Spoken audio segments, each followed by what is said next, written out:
So when you want. So the Academia Dimitri is a school for physical theatre, and that is really what body language and non-verbal communication is about. So this was a nice opportunity at the Conferenza of the John Eccles Foundation to talk about this subject in the context of the theme of the conference, the body language.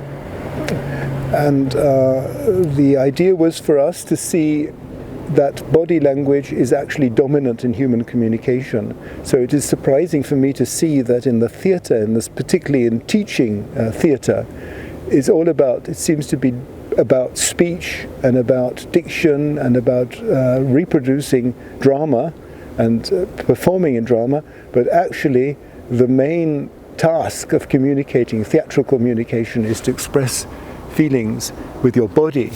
And so this was the theme today, to try to locate this theme in a communication model and try to structure it. And we had the possibility to cooperate with theory and practice because my former student, Raul Vargas Torres, volunteered to act as the living blackboard, so to speak.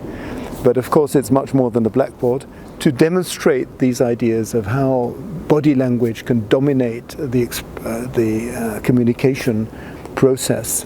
And that starts with the appearance, and then of course we're looking at the history of the theatre, and we notice there are different acting styles that is precisely about this thing, the difference between the non-verbal aspect, the body language, and the verbal aspect. So in every period of the history of the theatre, you can look at the acting style and it's going to be different.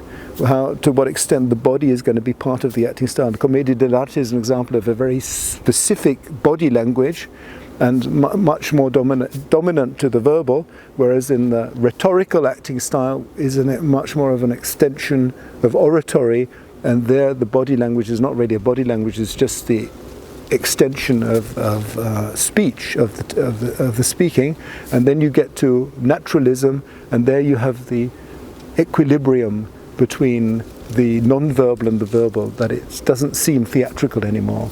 And so this idea was taken over then in film acting as the method acting, and that again is a specific balance between the non-verbal body language and the verbal language.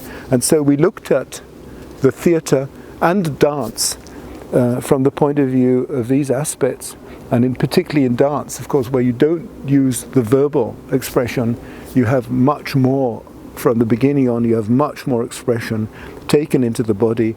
And some of the prominent protagonists of 20th century dance have expressed this idea that dance really starts where language ends.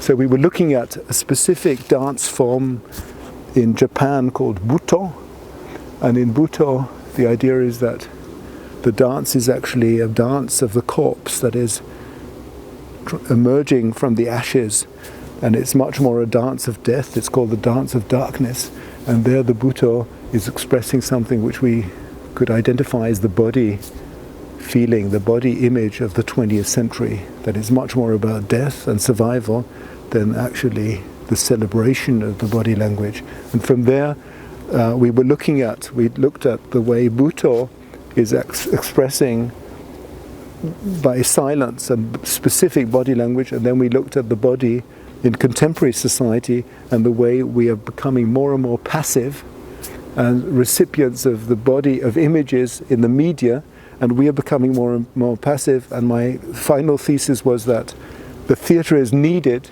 to still promote body language and to show body language, the range of human body language, as we're becoming more and more passive. And indeed by Corona this was emphasized more and more, that with the mask children find it more and more difficult to connect with the other, as the mouth is the main expression where you say hello with a smile, physically saying hello and greeting, and all these things were covered up.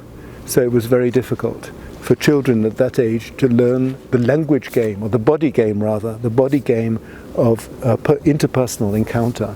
And so the theme really goes right into I would say, the DNA of what theatre is about, if we know that the dominant form of expression in human interaction is physical. Perfect.